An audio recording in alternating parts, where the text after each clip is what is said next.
Indo पाक border, Punjab, 12:30 hours. 1 घंटे बाद यहाँ से इंडिया की सबसे सेंसिटिव ट्रेन्स में से एक गुजरने वाली है। यहाँ से लेके अटारी तक एस्कॉर्ट करेंगे। सिक्योरिटी एक अहम मुद्दा है। हर मंडे और थर्सडे को इस ड्रिल में कड़ी मेहनत की जाती है। बीएसएफ की रिस्पॉन्सिबिलिटी है कि पहले जब गेट खुलेगा तो एक पार्टी गेट के आगे जाएगी, गेट के आगे का इलाका सर्च करेगी, किसी प्रकार की सस्पेक्टेड कोई चीज छुपी तो नहीं है वहाँ पे।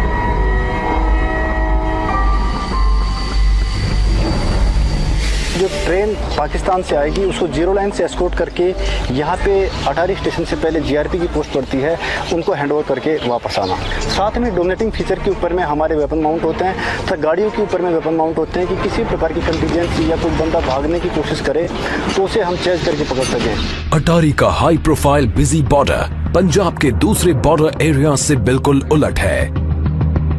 इसकी उपजाऊ जमीन की वजह से पंजाब को इंडिया की ब्रेड बास्केट भी कहा जाता है।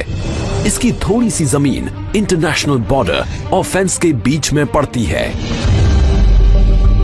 एज अ किसान गार्ड बीएसएफ के जवान फार्मर्स की तलाशी लेते हैं, ये देखने के लिए कि कहीं कोई इलीगल एक्टिविटी तो नहीं चल रही। यहाँ पर जो फेंसिंग है और जीरो लाइन के बीच में 200-250 मीटर आगे तक किसानों का जमीन है। आगे हमारे जिस टाइम किसान जाते हैं उनको प्रॉपर हम चेक करते हैं और उनके साथ हम सुरक्षा गार्ड आगे भेजते हैं, ताकि ऐसी जो सामान जो पाकिस्तान की तरफ से जैसे कि तस्करी का सामान होता है, हीरोइन वगैरह होता है और हथियार हमेशा हमारे कंट्री के अंदर नहीं आ सके। पाकिस्तान और साढ़े नजदीक है, नाल ही खेती उनकी है, नाल खेती आपकी है, कोई दिक्कत नहीं, कोई खौफ नहीं, उनका काम करते हैं, खेती वधिया। बीएसएफ अपने हमारे साथ है, जिथे जायदा नाल जाते हैं पूरे अपनी निगरानी रखते हैं, पूरा ध्यान रखते हैं। थोड़ी थोड़ी दूरियों पर भी बॉर्डर एरियाज एक दूसरे से बहुत अलग नजर आते हैं। बॉर्डर के कुछ हिस्सों में सीजनली पानी भर जाता है, जिससे सिंपल पेट्रोलिंग भी मुश्किल हो जाती है। जवान अपनी पेट्रोलिंग ड्यूटीज घुटने तक के रबर बूट्स पहनकर करते हैं। जब बरसात वगैरह ज़्यादा होती है या भागड़ा नांगल बांध का पानी छोड़ा जाता है तो यहाँ पर इस एरिया में भी, हमारे बॉर्डर एरिया में भी 5-5 फीट तक पानी भर जाता है। कैसा भी सीजन हो, चाहे गर्मी हो, तूफान हो, पानी हो, कुछ भी हो, उसमें भी ये पेट्रोलिंग जारी रहती है। लेकिन इस बॉर्डर से साउथ में और आगे है एक ऐसा इलाका जो कहीं ज्यादा चैलेंजिंग है। यहाँ दूर दूर तक कुछ दिखाई नहीं देता, फिर भी साल के ज्यादातर समय खारे पानी से ढकी रहने वाली इस बंजर जमीन की बराबर चौकसी की जाती है।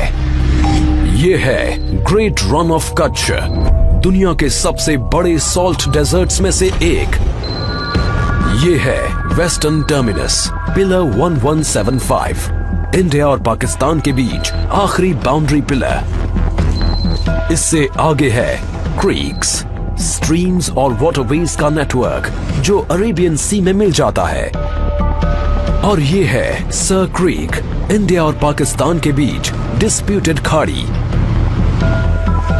समंदर शांत दिखता है, लेकिन साइक्लोनिक विंड्स 1 मीटर ऊंची लहरें उठाकर ऑपरेशंस में रुकावट डाल सकती हैं। समंदर में मौजूद बॉर्डर्स की चौकसी के लिए बीएसएफ का अपना वाटर विंग है। नदियों और समंदर की पहरेदारी के लिए इन फास्ट अटैक क्राफ्ट्स में लगे अल्ट्रा मॉडर्न कम्युनिकेशन सिस्टम्स इस्तेमाल किए जाते हैं। इस वेसल को हम रात को दिन में कभी मूव कर सकते हैं। लेटेस्ट टेक्नोलॉजी के हमारे जीपीएस है, रडार है, इको साउंडर दे रखा है, तो ये इसमें लेटेस्ट मैप्स इसमें फीड कर रखे हैं। इसमें हमने रूट मार्क कर रखे हैं, रात को सुबह हम कभी इसमें मार्च कर सकते हैं। सावला पीर क्रीक्स में ये एक ऐसी लैंड आउटपोस्ट है जो कई किलोमीटर के इलाके में हाईएस्ट पॉइंट है। बॉर्डरमैन हाई बूट्स और एंकलेट्स पहनते हैं ताकि उनके पैर जानलेवा सांपों से बच सके। वो इस वीरान पोस्ट पर साल के 6 महीने निगरानी रखते हैं। इसकी स्ट्रेटेजिक इंपॉर्टेंस बहुत ज्यादा है और इसकी वजह है पाकिस्तानी एक्टिविटीज। क्रीक्स के आसपास कीचड़ और दलदली जमीन पर दिन में 2 बार आने वाले हाई टाइड्स की वजह से पानी भर जाता है। इस जियोग्राफिकल चैलेंज को कंट्रोल करने के लिए स्पेशल स्किल्स की जरूरत होती है और ये क्रीक क्रोकोडाइल कमांडोज पानी और दलदल दोनों में काम को बखूबी अंजाम देते हैं। क्रीक्स में आने के तमाम रास्तों से घुसपैठ का खतरा बना रहता है। पड़ोसी की पकड़ी गई ये बोट्स इलाके की स्ट्रेटेजिक इंपॉर्टेंस की तरफ इशारा करती हैं। ऐसा इलाका जहां बॉर्डरमैन का इम्तिहान उस पार बैठा दुश्मन ही नहीं, यहां की जमीन भी लेती है। हजारों किलोमीटर दूर इंडिया के ईस्टर्न फ्रंट पर पड़ोसी बांग्लादेश का रुख दोस्ताना है, लेकिन फ्रेंडली बॉर्डर की पहरेदारी में अलग तरह के चैलेंजेस होते हैं, जैसे कैटल स्मगलर्स,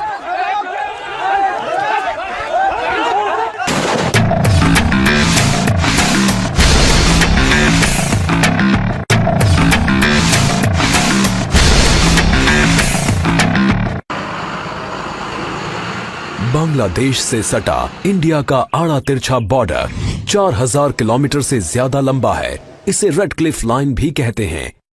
ये न्यूयॉर्क और लॉस एंजलिस के बीच के फासले से भी लंबा है। त्रिपुरा इंडिया का ये तीसरा सबसे छोटा स्टेट 3 तरफ से बांग्लादेश से घिरा हुआ है। Indo Bangladesh border Tripura 1600 hours. कई जगह तो घनी आबादी वाले गांव इंटरनेशनल बॉर्डर के बेहद नजदीक बसे हैं।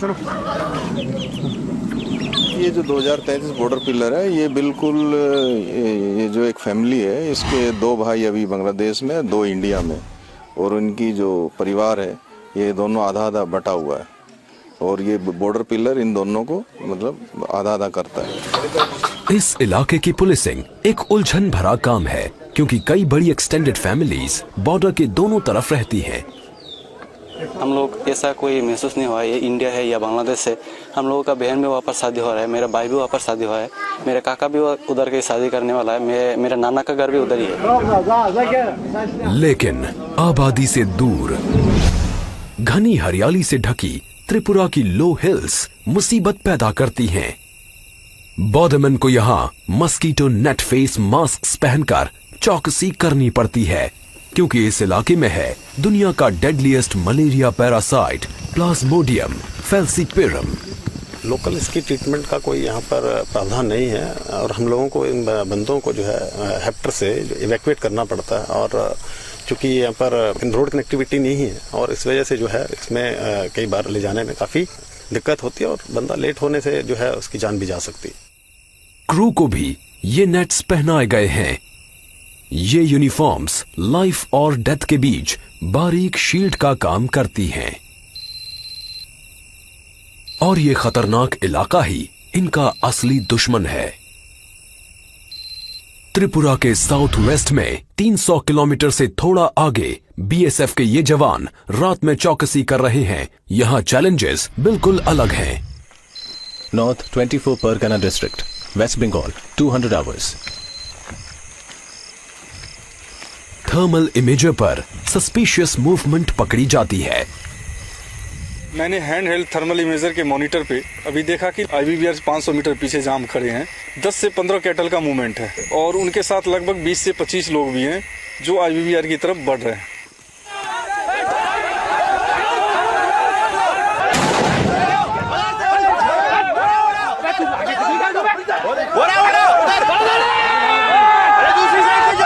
पीछा किया और पकड़ लिया।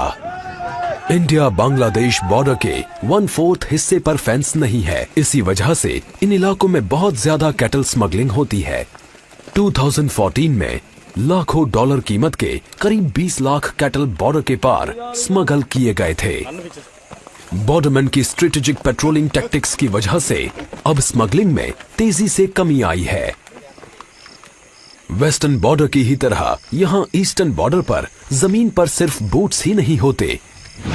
बीएसएफ का specialised water wing bay of Bengal के आसपास के तमाम वाटर चैनल्स को मॉनिटर करता है। Sundarbans west Bengal 10 hours.